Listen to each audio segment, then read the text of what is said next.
250 करोड़ 500 करोड़ का जुर्माना लगाने का आइडिया कौन सोच सकता है।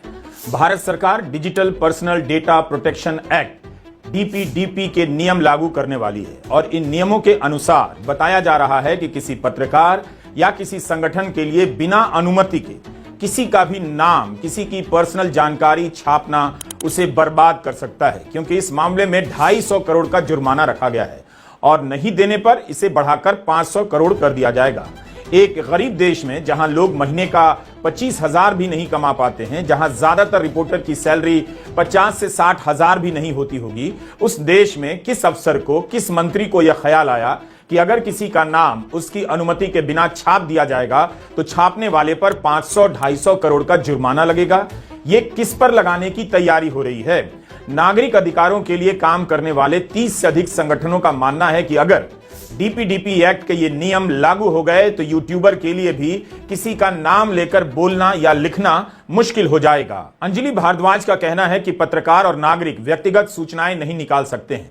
अगर आपको लोन राइट ऑफ के बारे में पता करना होगा कि किस किस के लोन माफ हो रहे हैं, तो अब यह जानकारी नहीं मांग सकते, इसे पर्सनल सूचना माना जाएगा। जबकि सुप्रीम कोर्ट ने कहा है नाम मांग सकते हैं। किसी व्यक्ति को राशन मिल रहा है या नहीं, इसकी सूचना पत्रकार या व्यक्तिगत तौर पर कोई नहीं ले सकता। सूचनाएं हमेशा व्यक्तिगत तरीके से ही जमा की जाती हैं। लोग सूचनाएं निकालते हैं क्योंकि अब आप डेटा फ्यूडिशरी बना दिए जाएंगे।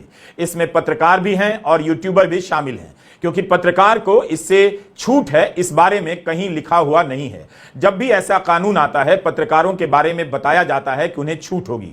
अगर आप इलेक्टोरल बॉन्ड की सूचना को प्रोसेस कर छापते हैं तो आप डेटा फ्यूडिशरी बन जाएंगे।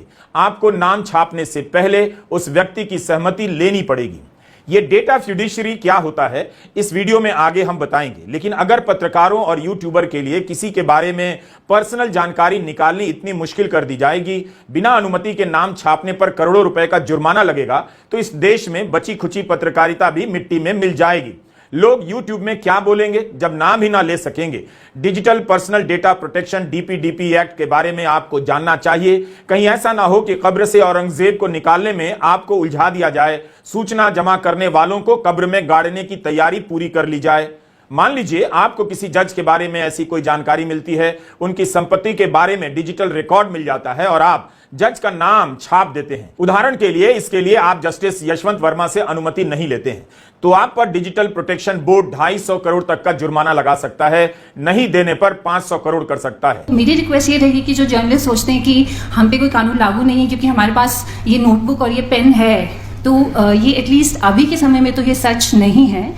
आप भी इस कानून की नज़र से अपने आप को देखिए। मैंने डेटा इकट्ठा किया, मैंने उसे प्रोसेस किया। प्रोसेस यानी कि आपने उसको इकट्ठा करके अपने लैपटॉप पे, अपने मोबाइल फ़ोन पे डाला और फिर आपने सेलेक्ट किया कौन सा कोड आप यूज़ करेंगे, नहीं करेंगे, कौन सी फ़ोटो डालेंगी, कौन सी लोकेशन को आप चूज़ करेंगे अपनी फील्ड रिपोर्ट से, एट्सेट्रा एट्सेट्रा। तो आप डेफिनेटली इस लॉ के अंदर आएंगी, लेकिन बिना ताकत के। सारी ताकत सरकार के पास होगी जो आपके ही डेटा को नहीं, आपके सोर्सेज के डेटा को भी देख सकती है through the data processors, and आपकी सोर्स कॉन्फिडेंशियलिटी एक दिन में चली जाएगी। दूसरा ये कि जैसे वो ह्यूमन ट्रैफिकिंग वाला मैंने एग्जांपल बताया, अभी तक वो घबराएंगी जर्नलिस्ट से, लेकिन जल्दी आप घबराएंगे कि वो कहेंगे, आप सपोज वो आपसे बात ना करें लेकिन आप लिख दें, पुलिस रिकॉर्ड के आधार पे लिख दें, लेकिन उनको एक औजार मिल गया है। वो कभी भी आके कह सकती, देखिए मेरी प्राइवेसी का उल्लंघन हुआ है, और आप ये भी नहीं कह पाएंगे कि मैंने कोशिश करी थी कांटेक्ट करने की, जो अक्सर हमारे लिए एक बहुत बड़ा प्रोटेक्शन रहता है कि हमने कांटेक्ट करने की कोशिश करी। National campaign for people's right to information NCPRI नाम के संगठन का कहना है कि डीपीडीपी एक्ट के ड्राफ्ट रूल्स में पत्रकारों को कोई छूट नहीं दी गई है। डिजिटल स्पेस में जो जानकारी उपलब्ध है उसे जुटाकर रिपोर्ट करने वाले पत्रकार और यूट्यूबर इसके दायरे में आएंगे। यह आइडिया कहां से आया? क्या यूट्यूबर को पता है? क्या पत्रकारों और संपादकों को पता है कि इस कानून के नियमों के जरिए उन पर शिकंजा तो कसा नहीं जा रहा है? 2017 में वसुंधरा राजे राजस्थान की मुख्यमंत्री थी।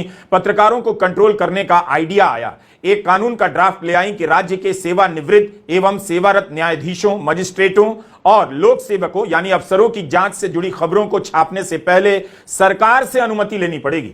अगर अनुमति लेने से पहले नाम छाप दिया तो 2 साल के लिए जेल में डाल दिए जाएंगे।